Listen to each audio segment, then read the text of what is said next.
What's up guys, Pog here, and today I'll be unboxing the all-new PlayStation 5 DualSense Edge wireless controller. Here at the front of the box we have the PlayStation logo, PlayStation, got the Sony, the front of the all-new DualSense Edge controller, got the square, triangle, X, and also the circle. Here at the left side we can see the PlayStation symbol, compatible hardware, PS5, got the DualSense Edge controller with the back buttons. In the back shows us that you can even switch the joysticks, take the controller easily apart and optimize it to your needs. Perfect for gameplay. Get an edge in gameplay by creating your own custom controls to fit your playstyle. Ultra customizable controls. Play with remappable buttons, turnable triggers and sticks, changeable stick caps, and more. Mappable back buttons, shortened response time with more essential actions at your fingertips. DualSense wireless controller features built in. Enjoy haptic feedback, adaptive triggers, and our signature controller comfort. Replaceable stick modules. Play longer with swappable replacement stick modules, sold separately though. Looking at this side, we've got the PlayStation symbol. This here is the CFI-ZCP1 model. Inside here we have DualSense Edge wireless controller, USB braided cable. If you're buying a DualSense controller, you don't get any USB cable inside, but thankfully we have it here. 2 standard caps attached to controller, 2 high dome caps, 2 low dome caps, half dome back buttons, 2 level back buttons, connector housing, carrying case, printed materials. So without further ado, let's get this opened.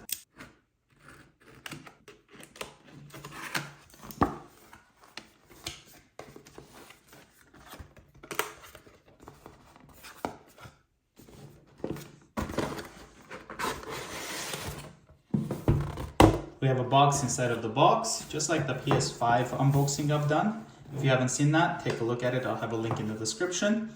PlayStation symbol right there. Opens up like this. Wow, this is actually really cool. Look at that. Inside there, we've got the case. Let's put that aside. Underneath, we have the DualSense Edge wireless controller instruction manual. Let's put this away and take a look at the DualSense Edge controller.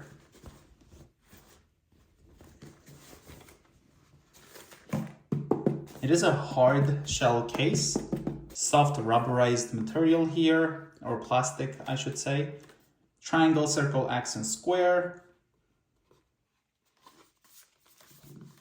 PlayStation symbol here. Also on the zippers, which look like locks. To be honest, look at that. It's 2 zippers.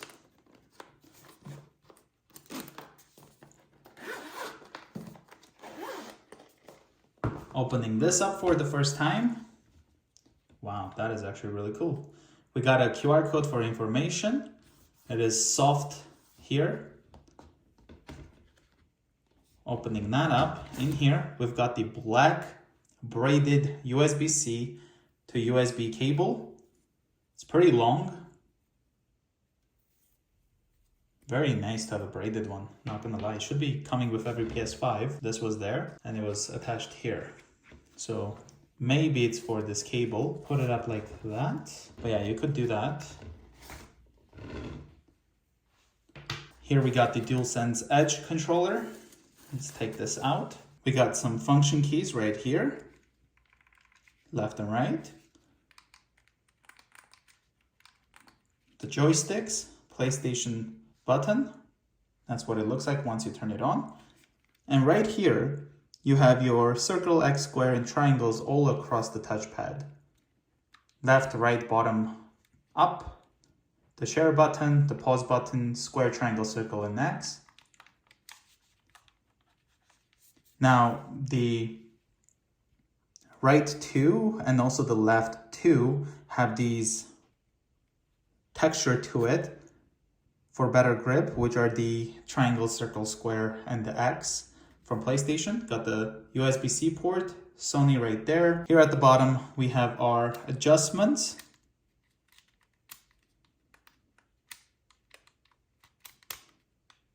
So how far you want the trigger to go in.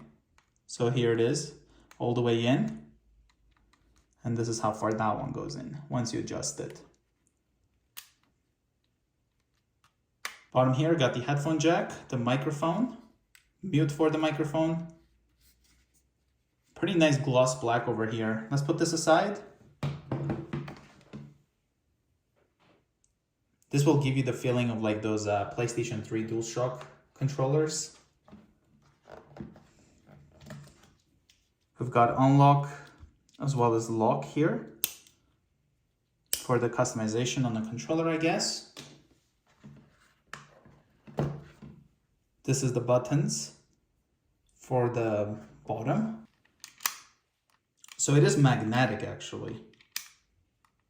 Once you line it up, it goes there. Here it is for this one. Magnetically again, goes back in there. Just like that. And you can use your middle finger here to easily press those while you're playing. Let's try to figure out where these go. I wonder if they go back here as well. Let's take this out and then try it. Yeah, so if you don't want it long one, you can just do it like this.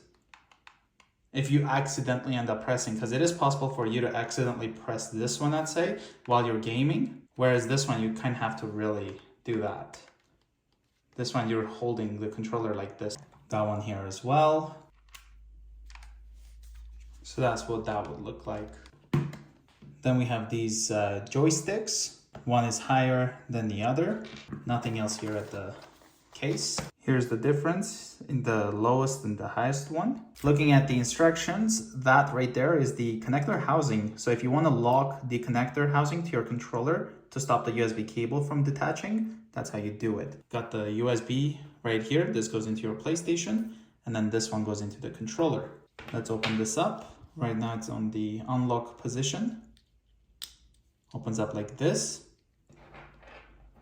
And we would simply put it in like that. Okay. And then this will connect to the controller just like this. But now you can pull it out. But if you lock it, now it won't come off. All right. So if you ever have to lock it, you can do so, but I personally wouldn't use this. But imagine if you're gaming, you get upset at the game and you just pull your controller, there goes your PlayStation or whatever this is connected to. Again, I'm not sure why I would need this. Let me know guys in the comments below. I personally would prefer using it normally, but there's the mechanism, just like that, and that connects here. In regards to this spot right here, this is for the additional stick module, which is sold separately. So you can store that right over here. So it's nice that they give you an additional spot for it. If you want to change these joysticks, you simply pull them just like this and they come right off. Personally, I'm going to use this one. I prefer the one that has the indentation in it. But if you want to have it, let's say the higher one, because it looks like, as you can see right here, because it looks like the taller one is this one. And then we've got the lower one, which is that one. So it's the same as this one. Personally, again, I like the indentation here, whereas on this, it reminds me of the PlayStation 3 controller. But if you have to, you can do so by putting it right here. Let's see. There we go. Connects it like that. Now you have your thumbs higher than usual, and there's no de-indentation. Let's pull this out. I'll also put the lower one here, just to have a feel for it. So there's the difference. I personally prefer the lower one. Let me know guys, what do you think? And again, I also prefer this one.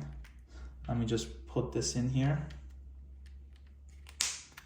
Oh, you have to like push it pretty hard in actually for it to lock in. So this is the normal one, and this is the short one, but the one that's kind of like the PlayStation 3 controller. So if you missed that, now you have it with this controller. Let's pull this out and then put this back in, because apparently I have to push it down. There we go. That's kind of how it is. Now we're gonna remove that. Okay, I didn't expect it to just shoot out like that.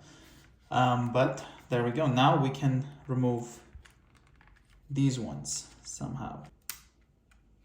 Oh, wow. So you can just remove it like that. That is pretty nice. So you can remove that one, this one, and I guess put it over here.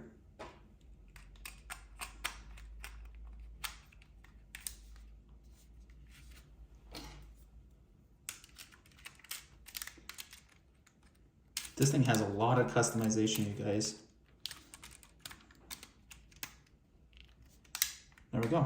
Goes back in place.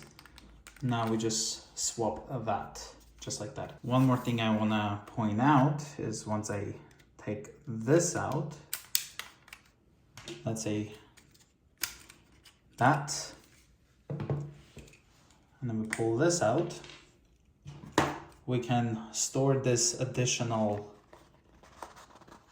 joystick right there. That's what that spot is for. So you have an additional one in case this one starts not working properly. You have a separate one that you can replace. I think Sony should have included this, to be honest, in here so that, you know, if your joystick is not working properly, you can then replace it pretty easily. But yeah, that's what it's for. You have a nice slot here just for that. If you want to buy it separately, and then you just store it right over there in case one of them doesn't work properly. So I hope you guys enjoyed this quick unboxing and review of this all new DualSense Edge PlayStation 5 controller. If you're new to the channel, consider subscribing, and I'll see you guys in the next one.